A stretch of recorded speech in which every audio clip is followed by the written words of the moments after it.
Darbhanga airport के लिए आज का दिन ऐतिहासिक संजय श्रावगी। दरभंगा एयरपोर्ट से नई दिल्ली के लिए गुरुवार को इंडिगो की दैनिक उड़ान सेवा प्रारंभ हो गई है। इस मौके पर भाजपा के वरिष्ठ नेता, विधानसभा के सत्तारूढ़ दल के सचेतक सह नगर विधायक संजय श्रावगी ने दरभंगा एयरपोर्ट पर आयोजित कार्यक्रम में इंडिगो की उड़ान सेवा का शुभारंभ किया और पहले यात्री शांतनु दुबे को बोर्डिंग पास सौंपते हुए बधाई दी। कैसी खुशी है? मुझे जानकारी प्राप्त हुई है कि दरभंगा जो यहाँ पर हमारा एयरपोर्ट है, दिनों दिन इसकी प्रतिष्ठा बढ़ रही है और बहुत सारे लोग प्रेफर कर रहे हैं और ये चीज़ें और आसान हो जाएगी, ये स्मूथ हो जाएगी। जब हमारा कैट 1 कैट 2 लाइट लगने का काम है, उससे नाइट लैंडिंग भी आसान हो जाएगी। किसी भी मौसम में आपका आवागमन आसानी से हो सकेगा। तो आज जो उड़ान है, इससे लोगों को काफ़ी सुविधा होगी और कई सारे ऑपरेटर्स आने से लोगों को सही दर पे ये चीज़ें उपलब्ध हो पाएगी। एक कंपटीशन का जो व्यापार में महत्व है, एक अधिकार से मुक्त होकर के एक पारदर्शी बाज़ार का उपलब्ध होना, जो हमेशा लोगों के हित में होता है, उपभोक्ताओं के हित में होता है, वो हित प्राप्त हो सकेगा और सही दर में टिकट्स मिल पाएगी। ये दरभंगा और मिथिला के लिए बड़ी बात है और आज बड़ा शुभारंभ है। सर, कुहासा के कारण फ्लाइट भी रद्द हुआ करती है, इसके लिए क्या कुछ व्यवस्था किया ये तकनीकी चीज़ें हैं। लगातार सरकार की ओर से प्रयास हो रहे हैं, बिहार सरकार की ओर से भी मॉनिटरिंग हो रही है। कैट 1 और कैट 2 लाइट है, उसके कारण वो जब लग जाएगा, वो काम भी चल रहा है, काफ़ी तेज़ गति से चल रहा है, तो वो जब लग जाएगा तो ये समस्या ख़त्म हो जाएगी और फ्लाइट्स स्मूथली जैसे अन्य एयरपोर्ट पे आती है उस प्रकार से आ सकेगी। सर, इंडिगो फ्लाइट आज से दिल्ली के लिए रवाना की जाएगी, कितने मरतबे आएगा, कितना मरतबे जाएगा? ये डिटेल आज हमारे पास अभी तत्काल उपलब्ध नहीं है। अभी मुझे जो सूचना थी कि ये आज से स्टार्ट हो रहा है, तो जितनी भी आवश्यकता होगी उस हिसाब से फ्लाइट्स बढ़ते चला जाता है। किसी भी एयरपोर्ट्स पे फ्लाइट्स का आवागमन इस बात पे डिपेंड करता है कि वहाँ पर यात्रियों की किसी भी रूट पे क्या मांग है। जिस रूट पे मांग बढ़ेगा उस जगह पे वो सुविधा उपलब्ध होगी। कोई भी कमर्शियल फ्लाइट्स जब चलते हैं तो उसका व्यापार बुनियाद होता है, मांग पे आधारित होती है। जहाँ भी मांग होगा वहाँ सप्लाई, डिमांड होगा तो सप्लाई पूरा करने के लिए कई लोग आ जाते हैं। तो मुझे लगता है कि जैसा भी रहेगा उसकी फ्रीक्वेंसी रहेगी और इससे सुविधा मिलेगी। दरभंगा के नगर निगम के सभागार में महापौर अंजू माड़ा की अध्यक्षता में राष्ट्रीय शहरी स्वास्थ्य मिशन कार्यक्रम के अंतर्गत शहरी स्थानीय के सदस्य एवं पदाधिकारी का 1 दिवसीय उन्मुखीय कार्यशाला का आयोजन किया गया।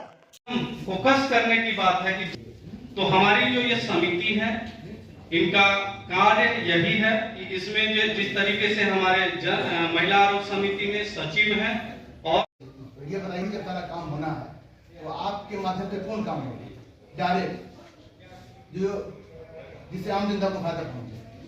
आप तो आम जनता की हो रहा है ना सारा काम, चाहे सुरक्षा भी हो, चाहे पब्लिक प्लानिंग भी हो, तो आम जनता के लिए। लेकिन आम जनता का नहीं, आप लोग गाड़ी आंगनबाड़ी वही है लिख के नहीं सर, ये 2 तरीके का सर्विस सर। मैंने बात सुन ली, फिर आप हमारे मुंह साहब बैठे हैं। मेरे कहने का सिंपल मतलब है सर, जो आपकी जो भी सेविकाएं आती हैं वहाँ साहब सेंटर में जो भी आती हैं, वो ऐसे ही झोला टांग के घूमती रहती हैं। कभी कोई जागरूक पार्षद को तो पूछता है भैया कहाँ घूम रही है, तो बताती हैं कि टीकाकरण के लिए घूम रही है। आपको मतलब आंगनबाड़ी केंद्र तक को जरूरत तो ये भी नहीं मालूम होता कि इस बार में कौन सा आंगनबाड़ी केंद्र है। कम से कम उनका मीटिंग कीजिए हर इलाके के पार्षद के साथ, ताकि उनको मालूम हो कि वो क्या करने जा रही हैं और वो पार्षद जो है वो अपने इलाके में उसके माध्यम से बता सके कि भैया इस दिन टीकाकरण होना है या हमारे इतनी गर्भवती महिलाएं हैं। क्योंकि जो भी आंगनबाड़ी केंद्र है वो बस ऐसे ही चलाना है, किसी भी वार्ड में, हर वार्ड में शिकायत है। तो हम ये चाहेंगे कि वाकई आप तो काम करना चाह रहे हैं, पार्षद काम, यहाँ पे जितने पार्षद आए सब चाहते हैं कि वार्ड में काम हो, सब साफ सफाई हो। तो उन पार्षदों के साथ स्पेशली मैं चाहूंगा कि आप लोगों का मीटिंग हो और ताकि जनता को फायदा पहुंचे। ऐसे नहीं खाना पूर्ति के लिए मीटिंग हो गया, वो सारे पेपर में आ जाएगा, सब न्यूज में आ जाएगा, इससे कहीं कोई फायदा नहीं होगा। क्योंकि ये मीटिंग पहले भी 1 साल हुआ था, फिर हम लोग वहीं पर हैं जहाँ से मीटिंग हुई, इससे कोई फायदा नहीं होगा। काम करना है तो ठीक है, वरना फिर मीटिंग करके कोई बात नहीं, बाकी एनजीओ तो काम कर ही रहे हैं।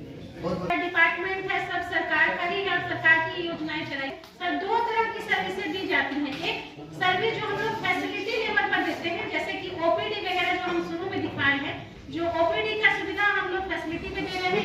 मैडम हर जगह, मैडम हर देखिए ओपीडी की सेवा दे रही है, वो हर वार्ड में नहीं है। वार्ड वाइज भी सर धीरे-धीरे एसडब्ल्यूसी वगैरह खोले जा रहे हैं। एक 4 में उसका स्थान परिवर्तन करवा दीजिए, उसका प्रस्ताव हम दिए थे मीटिंग। यूपीएससी चुनाव हाँ उसका हमने बोला था वहाँ पे भी अगर हम लोग कोऑर्डिनेट कर लेते हैं मैडम और जो हमारी जो बातें करते हैं काफी वगैरह को दिया जाता है एक 20,000 की राशि में बिजली बिल इंक्लूड होते हुए उसमें जोड़ के अगर एक बना के देते हैं तब किया जाता है। एक चिट्ठी अगर आ जाता है तो सीएस सर की अध्यक्षता में हम लोग फिर एसडीओ सर को लेटर दे देंगे कि फिर से कोई अगर घर वगैरह देख के तब उसका घर कोई देखा गया है घर मैडम घर देखा गया है अगर 4-5 कमरे का कोई घर है तो एक संयुक्त हस्ताक्षर से आप लोग भिजवा दीजिए वहाँ से तो सर के साथ हम लोग एसडीओ सर को भेज देंगे जो रिक्वायरमेंट के हिसाब से उसको फ्रेम करके दिया जा सकता है। जी तो हम लोग उसको केंद्र का आईसीडीएस विभाग है उसका जो सरकार का निर्देश है कि जो एक दिन स्वास्थ्य सुविधा जो बीएचएसएनडी और यूएसएसएनडी वो महीना में एक बार उसके कैंसर होगा और इसकी जानकारी इसका प्लानिंग रहता है और ये डिजिटल माइक्रो प्लान है जो कि कहीं से पूरा इंडिया में कोई भी देख सकता है और देखता है कि किस कैंसर ऑनलाइन सब जैसे कोविड में सब नंबर लगा के टीका लेने आते थे वैसे ऑनलाइन नंबर लगता है जैसे आज के डेट में हमारे यहाँ पूरा जिला में कितना जगह टीकाकरण हो रहा है वो ऑनलाइन है और आप भी देख सकते हैं कोई भी देख सकता है जिसका एक्सेस है। सेकेंड हो गया कि वहां पर जो हम लोग बीएचएसएनडी या अर्बन क्षेत्र में यूएचएसएनडी कहते हैं उसको अभी टीकाकरण जो हम दे रहे हैं टीकाकरण 12 बीमारी से बचाव के लिए है। जो टीका है जैसे बीसीजी जन्म बच्चा कोई भी बच्चा चाहे प्राइवेट में जन्म ले सरकार के अस्पताल में हो या कहीं भी हो उसे 3 टीका जो है पड़ना चाहिए। उसमें बीसीजी है जो कि टीबी से बचाव करता है पोलियो का देते हैं जो पोलियो से बचाव करता है और एक हेपेटाइटिस बी पड़ता है। ये 3 टीका जो है तो ये यूनिवर्सल प्रोग्राम है जो हम लोग टीकाकरण करते हैं यूनिवर्सल इम्यूनाइजेशन प्रोग्राम यूएसपी जो है वो पूरा इंडिया के लिए एक है कि जो 12 बीमारी से बचाव के लिए हम दरभंगा में दे रहे हैं वही बम्बई में भी कोई होगा तो वही 12 बीमारी से बचाव के लिए उसको टीका मिलेगा और वही सेम मिलेगा। उसके बाद बच्चा यदि 6 महीना का हो गया तो हम लोग पेंटा यूज करते हैं जो 5 बीमारी से बचाव के लिए है और पेंटा का 3 खुराक पड़ता है 1 महीना के अंतराल पर और 9 महीने का बच्चा हो गया उसके बाद उसको मीजल्स रूबेला का टीका पड़ता है। और एक जेई जो जैपनीज इंसेफ्लाइटिस है उसका भी टीका दरभंगा में ऐड है सभी जिला में नहीं है। जो जैपनीज इंसेफ्लाइटिस से प्रभावित जिले हैं वहाँ एक जेई का भी टीका लगता है जो 9 महीना पर लगता है और फिर 16 महीना से लेकर 24 महीना के बीच में और इतना टीका उसको किसी बच्चा को पड़ा 9 महीना से 1 साल के बीच में यदि MR1 टीका पड़ गया या JE1 का टीका उसको पड़ा तो ये फुल इम्यूनाइजेशन हो गया और 1.5 साल से 2 साल के बीच में सेकेंड डोज उसी का बूस्टर पड़ा तो वो कंप्लीट इम्यूनाइजेशन कहलाता है। का बैठक हुई उस समय सीएस साहब नहीं आए थे कोई प्रभारी थे। आंगनबाड़ी केंद्र पर जो आपका वहाँ का चलता है कार्यक्रम मैंने कई बार औचक निरीक्षण किया। पहला जबकि घरे घरे जो आप वहाँ पर आशा कार्यकर्ता रखते हैं वो की पास उसको पता नहीं है सही व्यक्ति है कि क्या। दूसरा मैंने पूछा था कि आपके डिपार्टमेंट के जितने पदाधिकारी उनका नंबर वहाँ होना चाहिए आंगनबाड़ी। मैंने पूछा कि अभी किसी का तबीयत खराब हो जाएगा चल जाएगा तो किनको इन्फॉर्म करेंगे आंगनबाड़ी कैसे पूछा किसको इन्फॉर्म करेंगे सर हमको पता नहीं। वो आदमी सही में जिसका ड्यूटी वही व्यक्ति है कि कोई दूसरा जा रहा है पता जा रहा है वो आइडेंटिफाई है कि नहीं। अब जैसे उस बार हुआ था कि एक कमरा भी दे दीजिएगा तो मैं वार्ड में क्लिनिक चलाऊंगा मैं नगर निगम का ही कमरा कितने तो कहे वहाँ फिर भी संपर्क नहीं किया गया। एक आध बार मैं सीएस साहब के यहाँ भी गए, लेकिन संजोग है कि पेट में बर्बादी से कह के गए। और मैंने कहा कि आपके हर केंद्र पर आपका नंबर रहना चाहिए, तो तुरंत इंफॉर्मेशन देगा विभाग के हेड को। हमने पूछा कि आप आंगनबाड़ी केंद्र के सेवका से पूछ रहे कि यही व्यक्ति आए हैं, ये सही है कि गलत, ये कैसे आता है? सर हम नहीं करते। मुख्यमंत्री उद्यमी योजना एवं लघु उद्योग योजना के अंतर्गत स्वीकृत राशि वितरण कार्यक्रम का आयोजन किया गया। दरभंगा समरणालय अवस्थित डॉक्टर भीमराव अंबेडकर सभागार में गुरुवार को वही कार्यक्रम का उद्घाटन किया गया। उप विकास आयुक्त दरभंगा चित्रगुप्त के द्वारा कृपया आप लोग ताली बजाकर जरूर स्वागत करें। टोटल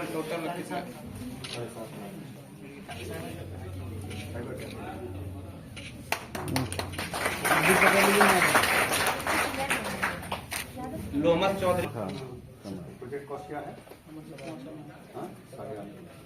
पहला किस्त में कितना मिला है?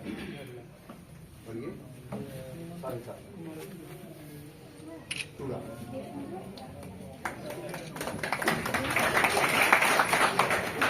मैम अमरजीत कुमार शर्मा जी।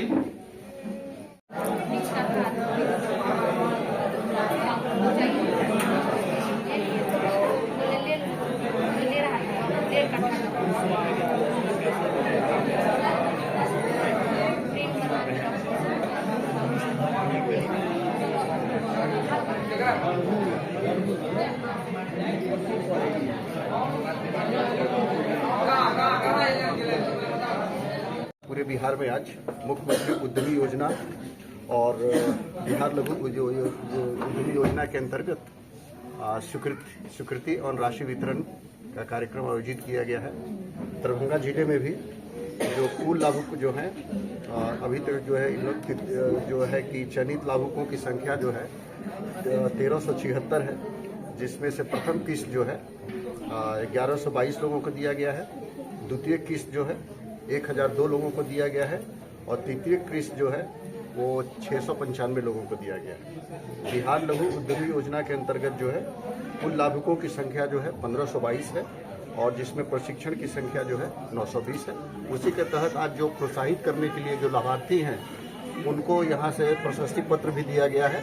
5 लोगों को प्रशस्ति पत्र दिया गया है ताकि और भी जो लाभार्थी हैं वो प्रोत्साहित हो सके और वो आगे अच्छा काम कर सके। क्या उद्देश्य सर इस कार्यक्रम का? जो स्वरोजगार लोग करना चाहते हैं उनको सरकार अपने स्तर से ऋण भी देती है और साथ में अनुदान की भी राशि उसमें सन्निहित रहती है और उसके वो अपना स्वरोजगार स्थापित कर सकते हैं। किस तरह से इस योजना का लाभ पा सकते हैं जो लाभ? वो ओपन पोर्टल है सरकार द्वारा, उसके तहत अप्लाई करते हैं। उद्योग विभाग की टीम जाकर के उनके सारे डाटा जो है उसको वेरीफाई करती है और उसके बाद उनको जो स्वीकृति दी जाती है सभी पैरामीटर्स पे और उनका आवेदन सही पाया जाता है तो उनको स्वीकृति दी जाती है। हर वर्ष आता है, इसका आवेदन ऑनलाइन ही होता है और इसमें मुख्यमंत्री उद्यमी योजना में कोई भी आवेदन कर सकते हैं, लेकिन बिहार लघु उद्यमी योजना में एक वार्षिक आय फिक्स कर दिया गया है जो कि 72,000 है। वही लोग सिर्फ आवेदन कर सकते हैं। आवेदन करने के बाद जो चयन होता है वो बिल्कुल पारदर्शिता से रैंडमाइजेशन तरीके से होता है। उसके फाइनल सिलेक्शन के बाद ही फिर उनको राशि प्रदान की जाती है। क्या इसमें कोई उम्र सीमा भी है या किसी भी उम्र के आदमी ले सकता है? जी 18 से 40 वर्ष तक की उम्र है इसमें और 18 से 50 वर्ष तक की। तो इसके लिए क्या कुछ देना पड़ता है या कोई सर्टिफिकेट या कुछ ऐसे? हाँ, मुख्यमंत्री उद्यमी योजना में जो उनका आधार, पैन, जाति है, इसमें 5 तरह का कैटेगरी है, तो उनका कैटेगरी के लिए जो आवश्यक सर्टिफिकेट लगते हैं वो देना होता है और उनका एजुकेशनल सर्टिफिकेट वो भी लगता है। और बिहार लघु उद्यम योजना में इसमें एक एडिशन है कि उनका जो वार्षिक आय कितना है वो उसमें आय सर्टिफिकेट देना होता है। क्या ये पैसा रिफंडेबल है या? मुख्यमंत्री उद्यमी योजना में 50% तक का अनुदान है, 50% तक का वो ऋण है जो कि लौटाना पड़ता है 84 किस्तों में। बिहार लघु उद्यमी योजना में अगर वो सारा पैसा यूज कर लेते हैं तो वो पूर्ण अनुदान हो जाता है। महिलाओं के लिए क्या है? महिलाओं के लिए मुख्यमंत्री उद्यमी योजना में महिलाओं के लिए एक अलग कैटेगरी है। मुख्यमंत्री महिला उद्यमी योजना से 5 कैटेगरी में एक कैटेगरी महिला का भी है। क्या नाम है मैम? सुरुचि कुमारी, परियोजना प्रबंधक। लिया है और कुछ लाभुकों का प्रशिक्षण पेंडिंग है। उसमें जिन्होंने भी अपना उपयोगिता पोर्टल पे डाला है उन सब का हमने जांच करने का प्रयास किया है। करीब 100 प्लस लोगों का जांच करके आज हम लोग उनको द्वितीय किस्त का स्वीकृति पत्र देने का काम करने जा रहे हैं। तो इसके पहले मैं परियोजना प्रबंधक मैडम से आग्रह करूंगा कि कृपया उप विकास आयुक्त महोदय सर को देकर उद्यमी योजना अंतर्गत लगभग 1122 लोगों ने लाभ लिया है। मैक्सिमम 10 लाख रुपया इनको मिला है। जिला का उत्पाद बनाया है, सर्विस क्षेत्र में इन्वेस्ट किया है। इसमें कुछ उद्यमी को मनोबल को ऊंचा करने के लिए हम लोगों ने सर के निर्देशानुसार 5 उद्यमी का चयन किया है जिनको सर के द्वारा सम्मानित किया जाएगा ताकि वो और लगन से कार्य करें और यहाँ ज्यादा से ज्यादा लोगों को रोजगार दें। तो सर्वप्रथम मैं योजना के लाभुक नारायण प्रसाद जो कि होटल ढाबा रेस्टोरेंट चलाते हैं, दरभंगा में इनका होटल बहुत अच्छा चलता है। श्री राज नारायण प्रसाद जी कृपया आए और अपना प्रशस्ति पत्र हम लोग को बराबर मिलता रहता है और उसी सहयोग के माध्यम से हम लोग आगे बढ़ने का प्रयास करते हैं। तो अब मैं जीपीडीपी की बैठक में दी गई योजनाओं की जानकारी हरलाखी प्रखंड के सिसोना पंचायत अंतर्गत सुखवासी गांव में पंचायत के मुखिया यदुवीर शाह की अध्यक्षता में ग्रामीण स्वराज योजना के लिए आम सभा बुलाई गई। किया जा रहा है राष्ट्रीय वृद्धा पेंशन लाभ, राष्ट्रीय विधवा पेंशन लाभ, लक्ष्मीबाई पेंशन योजना, राष्ट्रीय निःशक्तता योजना, शायद सभी के बारे में जानकारी दिया जा रहा है। हाँ। क्या? हाँ। कौन पंचायत है? ये सिसोनी पंचायत। अपना परिचय दीजिएगा। राम विनोद पासवान, पंचायत सचिव। आज का जो कार्यक्रम है जीपीडीपी का कार्यक्रम रखा गया है ग्राम पंचायत राज सिसोनी में। और इसमें विभिन्न योजना जैसे राष्ट्रीय वृद्धा पेंशन योजना, राष्ट्रीय विधवा पेंशन योजना, लक्ष्मीबाई पेंशन योजना, सभी सरकारी योजनाओं के बारे में लोगों को जागरूक किया जा रहा है। जी। अपना परिचय बताइएगा। विकास मित्र मुन्नुदास, पंचायत सिसोनी। कार्यक्रम के बारे में बताइएगा। आज का जो योजना है वो है सबका योजना सबका विकास, यानी जीपीडीपी का समाज है 12/12/2024 के लिए। और समस्त ग्रामीण सब बैठे हुए हैं, पंचायत के लोग बैठे हुए हैं जी। आज हम लोग इन लोगों को जानकारी देंगे राष्ट्रीय वृद्धा पेंशन योजना का लाभ, राष्ट्रीय विधवा पेंशन योजना का लाभ, लक्ष्मीबाई योजना का लाभ, राष्ट्रीय निःशक्तता पेंशन का लाभ, राज्य सरकार निःशक्तता पेंशन योजना का लाभ, मुख्यमंत्री वृद्धजन पेंशन योजना का लाभ, मुख्यमंत्री कन्या विवाह योजना का लाभ, राष्ट्रीय पारिवारिक लाभ योजना, कबीर अंत्येष्टि योजना, दुर्घटनाग्रस्त मृतकों के परिवारों के आश्रितों को दिए जाने वाले लाभ, इन सभी विषय पर विस्तार से चर्चा के लिए यहाँ हम लोग आम सभा कर रहे हैं। और इन सभी योजनाओं पर विधिवत रूप से चर्चा होगा और जितने भी साल भर के लिए जो जो योजना करना है सब योजना को जीपीडीपी पर लिया जाएगा। अपना परिचय बताइएगा। मैं मुखिया यदुवीर शाह, ग्राम पंचायत राज सिसोनी। गीता जयंती के अवसर पर श्यामा माई मंदिर परिसर में गीता ज्ञान यज्ञ 2024 आयोजित। सिर्फ गीता ग्रंथ की जयंती मनाई जाना इसके महत्व। हम सब गीता जयंती के शुभ अवसर पर गीता ज्ञान यज्ञ के श्यामा मंदिर के न्यास के तरफ से आयोजन कलहुँ, जिसमें हमारा जे न्यास के अध्यक्ष श्रीमान SM झा सर हमरा सबके स्वीकृति दिले। हमारे गुरुदेव जयशंकर झा सर जे हुनका आग्रह कलकन कि आइ गीता जयंती है, एहि के शुभ अवसर पर ई सब जगह होय के चाहिए। एहि के लेल हमारा अध्यक्ष SM झा सर स्वीकृति दिले। हम सब गोटे सब हमार नाम के प्रस्ताव रखलखिन, ओहो के लेल गुरुजी स्वीकृति दऽ देने। तैं आइ हम सब एकत्रित भेलहुँ। ताहि के सम्मान के आइ स्वागत भाषण के लेल हमरा आइ बहुत मन खुशी से आह्लादित होइत अछि जे हमरा सबके ई मंच भेटल। आइ गुरु के कृपा से गुरु बिनु भावे निधि तरही न कोरी, तैं गुरु के जे आशीर्वाद होइ छै सबसे गुरुड़ ब्रह्मा गुरुड़ विष्णु गुरुड़ देवो महेश्वरा गुरु साक्षात परब्रह्मा तस्मै श्री गुरुवे नमः। सब हमार गुरु स्वरूप जे एतऽ छथि उपस्थित हम सबके नमन करै छियनि। दर्शक दीर्घा में जे गुरु स्वरूप छथि, गार्जियन छथि, सबके नमन करै छियनि। अहाँ अपना तरफ से श्यामा मंदिर न्यास समिति के तरफ से सबके स्वागत करै छियै, अभिनंदन करै छी। और संगे ई जे मिथिला भूमि जे छै ताहिमे बहुत बड़का बड़का विद्वान भेला, जेना मिथिला में हमर बहुत जेना याज्ञवल्क्य स्वरूप वैदिक छला है ना, और सीता माता अहीठाम जन्म लेलखिन, तो सरस्वती हमरा भूमि में जन्म लेने छथि। बहुत बड़का विद्वान उदयनाचार्य अही विद्वान, अही धरती के विद्वान छला। और हमरा एहि धरती में एहन गुण छै, त्यागी राजा के रूप में कामेश्वर सिंह भेला। रघुवंश महाकाव्य में एक श्लोक हमरा स्मरण होइए, त्यागाय संभ्रतार्थानाम सत्याय मितभाषिणाम यश से विजिगीषूणाम प्रजाए गिरिवेदिनाम। त्याग के बल पर जे केओ त्यागी होइ छै, जगह एते सब आदमी जते हमर गुरुजी हमरा शिक्षा देन कि त्याग के बल पर अहाँ आगा बढ़ब, हम सब त्याग के बल पर आगा बढ़ैत रहब, गुरुजी के कृपा होइत रहे। अही वाणी के संग हम सब गोटे। कुशेश्वर स्थान में भीषण अग्निकांड, दर्जनों घर जलकर खाक। जी हाँ, यह बड़ी खबर निकल कर आ रही है, जहां कुशेश्वर स्थान विधानसभा क्षेत्र के तिलकेश्वर पंचायत वार्ड नंबर 12 नवटोलिया और गोपालपुर अर्थुआ में भीषण आग लगने से दर्जनों घर और सारा सामान जलकर खाक हो गया। यह घटना इलाके में दहशत और गहरे दुख का कारण बन गई है।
बिहार की स्थिति पर पीके ने कहा, राजनीति में केवल चुनाव जीतने हारने से समाज में परिवर्तन नहीं लाया जा सकता।